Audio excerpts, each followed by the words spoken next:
بسم اللہ الرحمن الرحیم۔ اللہ تبارک و تعالی نے قرآن مجید فرقان حمید کی سورہ بقرہ کے اندر ارشاد فرمایا الذین ینقضون عہد اللہ من بعد میثاقہ، فرمایا وہ لوگ جو اللہ کا عہد توڑتے ہیں پکا کرنے کے بعد، وَيَقْطَعُونَ مَا أَمَرَ اللَّهُ بِهِ أَن يُوصَلَ، اور اس کو توڑتے ہیں جسے اللہ نے جوڑنے کا حکم دیا ہے، ان رشتوں کو توڑ دیتے ہیں جن رشتوں کو اللہ نے جوڑنے کا حکم دیا۔ فرمایا وَيُفْسِدُونَ فِي الْأَرْضِ، یہ لوگ زمین میں فساد برپا کرتے ہیں۔ أُولَٰئِكَ هُمُ الْخَاسِرُونَ، یہی لوگ ہیں جو نقصان میں ہیں، گھاٹے میں ہیں، خسارے میں۔ انسان کو اللہ تبارک و تعالی نے ماں باپ کے وسیلے سے دنیا میں بھیجا ہے۔ انسان کے بہت سارے رشتے ہوتے ہیں، اس کا رشتہ اس کے بھائی کے ساتھ، اس کی بہن کے ساتھ، ماں باپ کے ساتھ، بیٹے اور بیٹی کے ساتھ، بیوی کے ساتھ اور بیوی کا اپنے شوہر کے ساتھ۔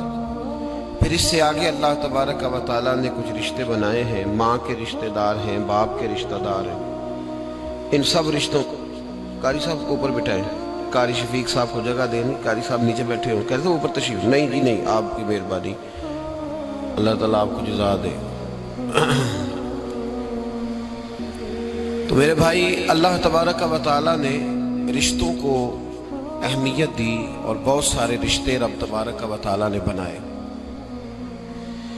ہمارے ہاں یہ ہوتا ہے کہ رشتوں کو ان کا اصل مقام نہیں ملتا، کچھ رشتے ایسے ہوتے ہیں جو نبھائے نہیں جاتے، کمزوری دکھائی جاتی ہے، بالخصوص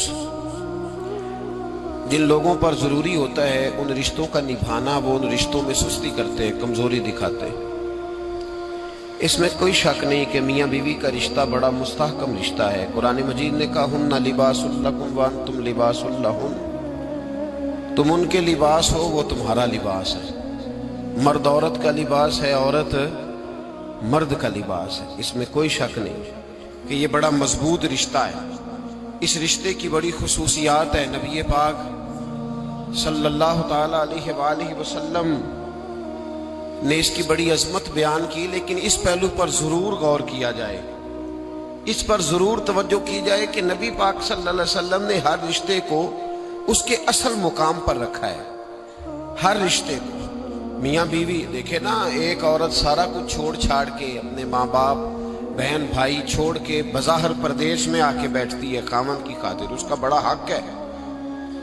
اور نبی پاک علیہ السلام نے فرمایا تم میں سے بہتر وہ ہے جو اپنے گھر والوں کے لیے بہتر ہے۔ خیرکم خیرکم لأہلہ وانا خیرکم لأہلی، فرمایا تم میں سے بہتر وہ ہے جو اپنے گھر والوں کے لیے بہتر ہے، اور میں تم سب سے بڑھ کر اپنے گھر والوں کے لیے بہتر ہوں۔ اس میں شک نہیں، اس عورت کے حقوق ہیں، نبی پاک علیہ السلام نے اس کی وضاحت فرمائی، لیکن حضور نے رشتوں کا تعین کر کے بتایا۔ رشتوں کا مستدرک کے اندر حدیث ہے، رسول کریم صلی اللہ تعالی علیہ وآلہ وسلم کی پیاری زوجہ حضرت عائشہ صدیقہ رضی اللہ تعالی عنہ فرماتی ہیں، نبی پاک کی بارگاہ میں عرض کیا گیا یا رسول اللہ صلی اللہ تعالی علیہ وسلم ذرا ارشاد فرمائیے گا عورت پر سب سے زیادہ حق کس کا ہے؟ حضور ذرا بتلائیے گا عورت پر سب سے زیادہ حق کس کا ہے؟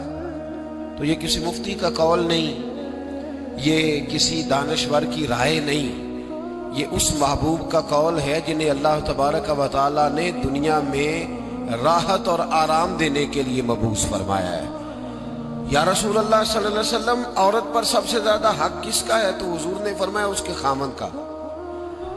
اسی مجلس میں، اسی محفل میں وہ شخص اٹھ کے نہیں گیا، وہی شخص حضور سے سوال کرنے لگا حضور تو مرد پر حق کس کا زیادہ ہے؟ عورت پر تو میں نے پوچھ لیا، نیا شخص نہیں آیا، نیا آدمی نہیں آیا۔